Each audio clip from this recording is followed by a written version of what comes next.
All right, guys, pretty straightforward today. I want to talk about angles, and the other thing I really want to talk about, and I should probably amend this, is in degree measure. I'm sure a lot of you guys know a bunch of this stuff, but that's okay. I'm going to take it a little bit easy. If you haven't noticed, we're taking a little bit slow at this topic just because we've totally shifted gear out of algebra and into geometry. So we're kind of in a different area of math. We always think of math as like this very monolithic kind of thing where it's math, right? You go to math class. But really what we've been talking about, and they are related, they're both kind of families of math, is we are talking about two different things here, right? We talked about algebra a lot. Right? There's a lot of solving for x's, and there will still be a lot of solving for x's. But now we're in a different branch of math, right? We're in a different part of the family tree. And of course, there's times they are both math subjects. They are both going to come together, but they're two distinctly different things. So if we take a little slow and you guys know how to do all the stuff, great, good. That means you remember it from probably, I don't know, the 5th, 6th, 7th grade, okay? But that being said, we do have to go over a couple things. So we talked about angles yesterday. We talked about angles as being where two lines or two line segments or two kind of one-dimensional figures meet and they create an angle, right? Where they have this common point, right? And we call that point the vertex, right? And we said we named them going in order from some point out here to some point here to some point here.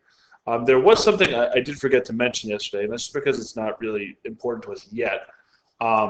But that's sometimes if I want to, I could call this just by its vertex. I could just call this angle B. So I talked about this yesterday. That could be angle ABC or angle CBA.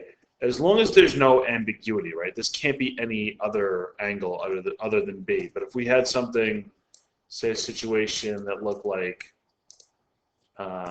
this,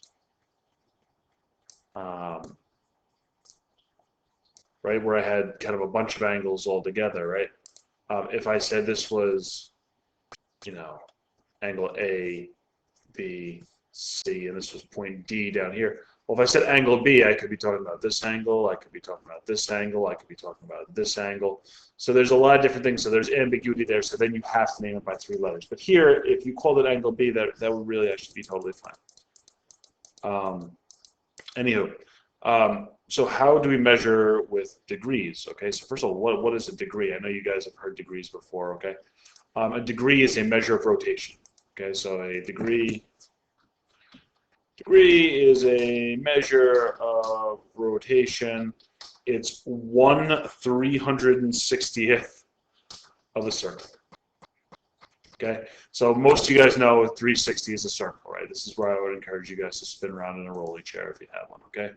So in a circle, there are 360 degrees. So there's some center point here somewhere, right? Some center point here. And if I measured, using some angles in here, if I started with this radius here, and I said this, right?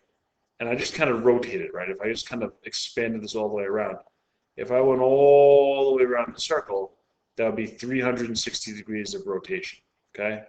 So how far did you go 360? And the difference with this measurement and other measurements we talk about is it doesn't matter how big the circle is, right? That circle, there's still 360 degrees of rotation, right? If you spin all the way around. Why do we use 360? Well, it's not a mystery. We don't really know exactly why we chose 360. We've just kind of been using it for so long as human beings that we have. The commonly held assumption, and what I tend to believe, is that 360 is divisible by a lot of things. So you might be saying, hey, like, why didn't you make it 100 degrees? Right? Wouldn't that be perfect? If it was 100 degrees, it would be nice, easy. Why didn't you make it 10 degrees? We could just break it down. Well, 360, if you wanted to, is divisible by 1, 2, 3, 4, 5, 6, 8, 9, 10, 12. It's divisible by 15. It's just divisible. You could just keep going and going and going. 360 is divisible by a lot of different numbers, which makes it very easy to break a circle down into different parts. Okay, so if I said there was 100 degrees and I said, all right, break into 8 parts, That's all well and good, but I can't divide 100 by 8. I mean, I can. It gives me 12 and a half, I think, right? But it becomes increasingly more difficult to divide 100 by these numbers. So we use 360 because you can divide this up very nicely, okay? So say here I broke this up into 8 spots. I very easily can tell you, well, 360 divided by 8 is 45. So this is 45 degrees here. This is 45 degrees more here. I can just keep kind of going, right? These could all be parts of the pie, right? And we can kind of go all the way around, okay? So back to the angles that we need to know. Let's start with a straight line. It's not really an angle until I go ahead and say this, okay? If I said here, this is going to be angle A, B, C. So it's an angle that I've kind of taken and I kind of went from being little to bigger to bigger to bigger till it was all the way just a flat line going straight across, okay? So this is angle A, B, C. There's something you guys need to understand, and that is that a straight line has 180 degrees. If we go ahead and we draw a circle, you start to see why, right? That's kind of halfway around the circle, right? If I kept going, it would be 360, okay? So 180 is one of kind of our benchmarks, right? So we know that a straight line has 180 degrees. What if I cut the straight line in half and I go straight up and down, right? Well, from here going all the way around is 180. What's half of 180 is going to be 90. Okay, so 180 and 90 are two very important angles. Okay, and let's talk about this right here. Okay, special little symbol. So 180 degrees, straight line. Straight line or straight angle. 90 degrees, which is this, halfway, straight up and down. And I guarantee you, if you look around the room right now, you will find 90-degree angles everywhere. 90-degree angles are super important. We call them right angles, not like right and wrong, like upright. Like if you were sitting upright, you would kind of sit up in your seat. So there's a right angle, or we can also say it's perpendicular, but we'll get to that later. Okay? So any angle that's in here, right? So if I said this angle right here, if I said angle CBD, angle CBD. Well, we don't know what it is, right? But we know that this is 90 degrees, so it has to be less than 90 degrees, right? So we say this is line, angle CBD is less than 90 degrees, okay? If you wanted to measure an angle, we use a tool, it's called a protractor.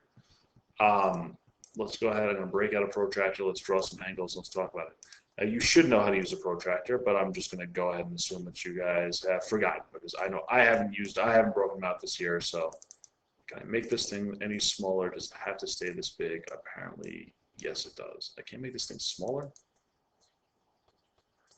All right, so we're going to have some gigantic angles, okay? So let's take a look. So first of all, I hope you guys can see the blue lines going across, okay? So as a protractor, we said going straight up and down, well, so straight across, like we said, was 180 degrees, right? So here's my 180 degree angle, right? If I come straight up and down, this is 90. Now, if you notice on a protractor, these numbers are going up, right? And these numbers are going down. This is to allow you to go ahead and draw them either way. Oh, cool. I can actually just export a little angle. That's cool. So I start from 0 on this side. And I said, hey, I'm going up 10 degrees, 20 degrees, 30 degrees, 40 degrees. Okay, so if you guys saw that, it was 10, 20, 30, 40 in here. But if I'm measuring from the other side, again, now I'm going to use the outside. 10, 20, 30, 40, 50, 60, 70, 80, 90, 100, 10, 20, 30, 40, 50. Right, so that was 40 degrees up from this side. I'm sorry, 40 degrees up from this side, and 140 degrees over from the other side. Okay, so it's a pretty useful tool. We will talk about measuring angles with them and whatnot. But the last thing I want to say is, like, what if I went ahead and I took this angle right here? Well, again, we'd be starting from here and counting on the inside, right? Counting on the inside, right? 10, 20, 30, 40, 50, 60, 70, 80, 90, 100. So it's between 110 and 120. Once you've got it, now you're going 110, 11, 12, 13, 14, and if you see, it's a little bit bigger there for the 5s, right? So just like measuring a ruler, we're going to go around the outside there, okay? So let's talk about three important names that we have to know right here, okay? We have to know acute, right, which we talked about already, obtuse, and we'll throw straight on there. We'll call 4 straight, okay? So these are ways to classify angles, okay? So an acute angle is any angle between 0 and, let's say, 89.99999, okay? So what are we saying? An acute angle is an angle less than 90 degrees. 90 degrees, okay? Oh, I'm sorry. The symbol for degrees is a little degree. It's the same thing as the degrees you use for weather, okay? So it's less than 90 degrees. So again, if I break out my protractor, a acute angle, how did I do that? Guys, I swear, you guys should all go download Smartboard software and show me how to use it. Oh, okay, cool. I can make it. Sweet. So if we, no, I need to make it bigger. All right. So again, this is an acute angle. This is an 11-degree angle, right? I went 10 and I went 1 tick more. This is an acute angle. This is an acute angle, right? These are all acute angles. So 30 degrees, 35, 51, 2 degrees, 52 degrees. These are all acute angles until you get up to 89, right? Okay. As soon as you click to 90 degrees, that is a right angle, okay? So you have tons of numbers that can be acute. For right angle, it can only be 1. It is exactly 90. Okay? An obtuse angle, the quick way is to say it's greater than 90. And it is. It's greater than 90. So this is 130 degrees. That's bigger than 90. This is an obtuse angle. So again, if you watch it, let's take a look. We're acute, we're acute, we're acute, we're acute, we're acute, we're right. Now we're obtuse all the way over here. So this 140 degrees, obtuse. 146 degrees, obtuse. 167 degrees, obtuse, okay? So it's easy to say greater than 90, right? Greater than 90. But it's also important that it's less than 180. Okay? So for right now, if you want to say greater than 90, that's fine. It's also less than 180 because 180 degrees, we already said, was a straight angle. Okay? And that's going straight across like this. Okay? So that's all you need to know for today. Again, how to measure degrees, right? How to refer to angles, right? So this is, again, a straight angle, an obtuse angle, a right angle, and acute angle.